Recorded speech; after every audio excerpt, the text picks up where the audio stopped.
विपक्ष की ओर से जो संशोधन यहाँ पर रखा गया है उसको लेकर आप यहाँ पर ये तस्वीर देख रहे थे और उसी को लेकर ये वोटिंग यहाँ पर हुई है। वोटिंग अब भी लगातार जारी है। अभी अब बैठिए आप बैठिए।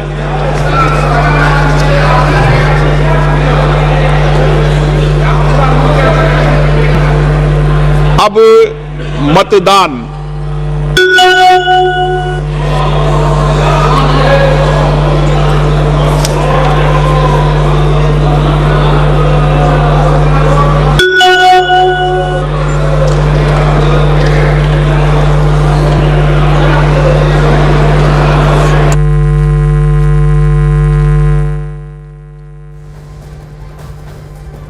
वोटिंग इस वक्त यहाँ पर चल रही है लोकसभा के अंदर, उसकी तस्वीर आप यहाँ पर देख रहे हैं। इससे पहले विपक्ष की ओर से जो संशोधन यहाँ पर रखा गया था उसको लेकर यहाँ पर वोटिंग हुई और सरकार का जो संशोधन है सरकार की ओर से जो पेश किया गया था उसको यहाँ पर पास कर दिया गया है।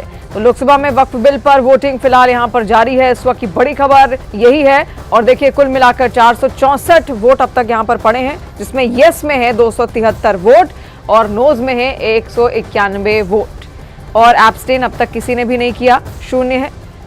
तो 464 ये संख्या यहाँ पर दर्ज की गई है और देखिए जो कुल सांसद हैं लोकसभा के अंदर वो हैं 543 और ऐसे में जो संख्या यहाँ पर चाहिए इस बिल को पास कराने के लिए आपको बता दें वो 272 की संख्या यहाँ पर है और ऐसे में कहा तो ये जा रहा है कि आसानी से सरकार इसको यहाँ पर पास करा सकती है, लेकिन पूरी बहस यहाँ पर होती है। 12 घंटे लंबी बहस यहाँ पर चलती है। वक्फ संशोधन बिल को लेकर एक बिंदु पर यहाँ पर चर्चा होती है, एक बिंदु पर बहस यहाँ पर होती है और जनता के सामने एक पूरा खाका यहाँ पर रखा जाता है कि आखिर क्या है वक्फ संशोधन बिल, कि क्यों आखिर सरकार की ओर से इसे लाया जा रहा है। जो विपक्ष है वो इसको लेकर क्या कहना चाह रहा है, उनकी क्या प्रतिक्रिया है और अगर कोई प्रतिक्रिया कोई आपत्ति ऐसी है तो उसको लेकर सरकार की ओर से यहाँ पर जवाब भी दिया गया। तो उसको लेकर ही आपको बता दें लोकसभा के अंदर फिलहाल वोटिंग यहाँ पर चल रही है। ये वक्फ संशोधन बिल को लेकर विपक्ष के जो सभी संशोधन हैं फिलहाल वो यहाँ पर गिर गए हैं। तो ऐसे में बड़ी खबर इस वक्त यही है डिजिटल वोटिंग में आपको बता दें जो डिजिटल वोटिंग हुई है उसमें बिल के खिलाफ 191 वोट यहाँ पर पड़े हैं।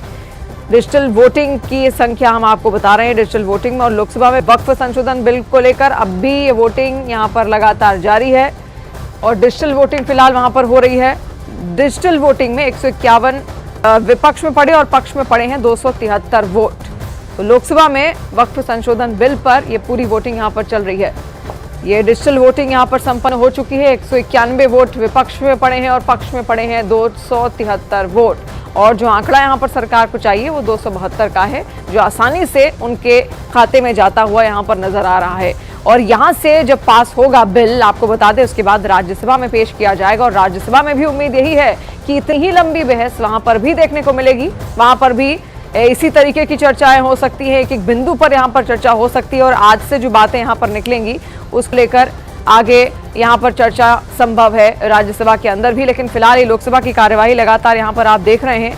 तो बड़ी खबर इस वक्त हम आप तक पहुंचा रहे हैं। लोकसभा में वक्फ बिल पर वोटिंग यहाँ पर हो रही है, उसी से जुड़ी हुई तस्वीरें आपके सामने। वक्फ संशोधन बिल पर ये पूरी वोटिंग, डिजिटल वोटिंग में बिल के पक्ष में 273 वोट यहाँ पर पड़े हैं और विपक्ष में 191 वोट यहाँ पर अब तक पड़े हैं।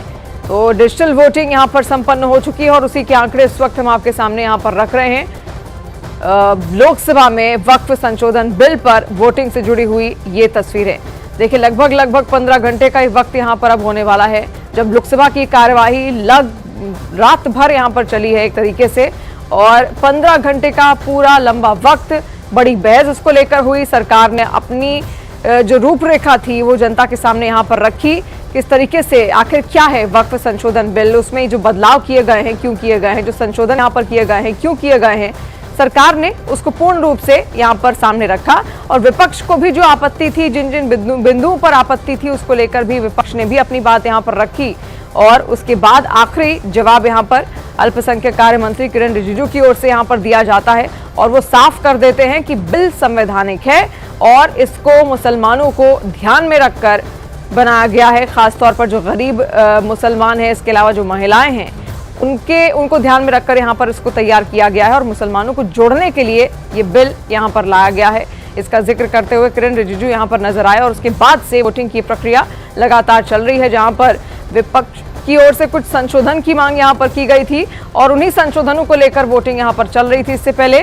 और अब लोकसभा में वक्फ संशोधन बिल पर ये पूरी वोटिंग यहां पर चल रही है। मिडनाइट वोटिंग, मैराथन बहस के बाद डिजिटल वोटिंग संपन्न हो चुकी है, जिसमें पक्ष में 273 वोट यहां पर अब तक पड़े हैं और विपक्ष में जो खिलाफ में पड़े हैं वोट इस बिल के, वो हैं 191 वोट।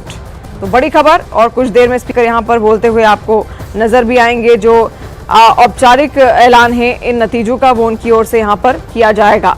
तो लंबी बहस आज इस पूरे मुद्दे को लेकर सदन के अंदर हमने देखी, किस तरीके से एक लंबी बहस यहां पर हुई। सबसे पहले अल्पसंख्यक मामलों के मंत्री किरण रिजिजू इस बिल को पेश करते हैं, वक्फ संशोधन बिल 2024 को लोकसभा के अंदर। इस पर पूरी वोटिंग अब भी वहां पर लगातार जारी है और किरण रिजिजू ने इसे उम्मीद नाम दिया। उम्मीद यानी कि unified Waqf management, empowerment, efficiency and development bill, उम्मीद नाम इसको यहां पर दिया गया है। तो बिल को केंद्र सरकार में शामिल टीडीपी का समर्थन है, जेडीयू का समर्थन है, एलजेपी का समर्थन यहां पर है और केंद्रीय अल्पसंख्यक कल्याण मंत्री किरण रिजिजू ने इस पूरी चर्चा का जवाब भी आखिरी में यहां पर दिया। चर्चा के दौरान देखिए एआईएमआईएम भी सामने आए। एआईएमआईएम के सांसद असदुद्दीन ओवैसी ने कहा कि इस बिल का जो मकसद है वो मुसलमानों को जलील करना है और साथ साथ वो एक यहाँ पर वाकया भी कहते हैं कि मैं गांधी की तरह वक्फ बिल को फाड़ता हूं और बिल को फाड़ते हुए भी नजर आते हैं, जिसको जगदम्बिका पाल जब उठते हैं, जो कि जेपीसी के चेयरपर्सन भी थे, उनकी ओर से कहा गया कि ये असंवैधानिक था। जो ओवैसी ने किया, जिस तरीके से बिल को उन्होंने फाड़ा, वो असंवैधानिक था। इसके अलावा गृह मंत्री अमित शाह भी कई बड़ी बातों का जिक्र करते हुए नजर आए। उन्होंने कहा कि वक्फ में गैर इस्लामिक कोई नहीं आएगा और ऐसा कोई प्रोविजन भी नहीं है और वोट बैंक के लिए मॉनिटराइजिंग को जो मॉनिटराइज हैं उनको डराया यहाँ पर जा रहा है। उनकी ओर से यहाँ पर ये बातें सामने रखी हैं।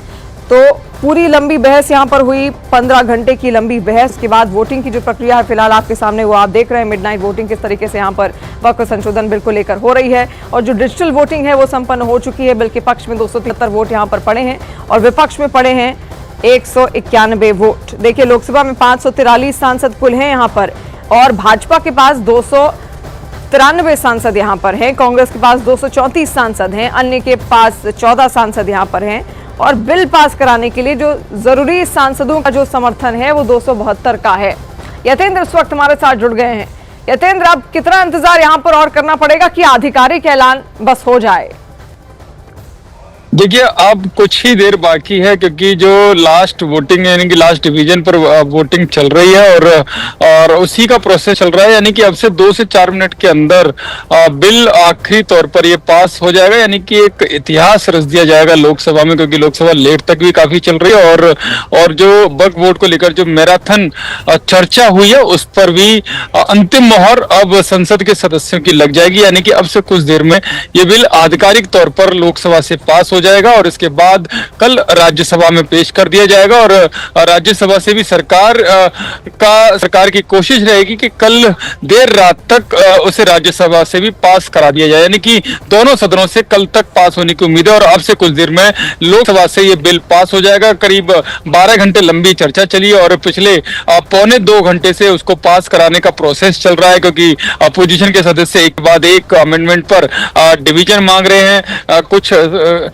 जिसकी वजह से ये थोड़ी सी देरी जरूर हुई है, लेकिन प्रोसेस है। लोकतंत्र की बड़ी खूबसूरत तस्वीर यहाँ पर देखी जा रही है। सत्ता पक्ष और विपक्ष दोनों अपने अपने जो तर्क थे, दोनों ने अपने तर्क रखे, सभी सांसदों ने, अलग अलग पार्टी के सांसदों ने तर्क रखे और उसके बाद तर्क रखने के बाद केंद्रीय अल्पसंख्यक मंत्रालय के जो मंत्री हैं किरण रिजिजू, उन्होंने अपना रिप्लाई दिया और सिलसिलेवार तरीके से उन्होंने हर अपोजिशन के जिस भी सांसद ने जो सवाल उठाया उसका जवाब दिया और अब जो बिल है उसको पास कराने का प्रोसेस चल रहा है। हालांकि पास कराने के दौरान कई अमेंडमेंट जो अपोजिशन के सांसदों ने पेश किए उस पर उन्होंने डिवीजन भी मांगा और डिवीजन भी बड़े अंतर से खारिज जो उनके संशोधन थे वो खारिज हुए, यानी कि जो बिल जो उसका मूल स्वरूप है, जो सरकार के द्वारा जेपीसी कमेटी के बाद जो बिल यहाँ पर पेश किया गया था सदन में, वो उसी स्वरूप में पास होगा और अब आखिरी डिवीजन जो मांगा गया गया, उस पर प्रोसेस चल रहा है।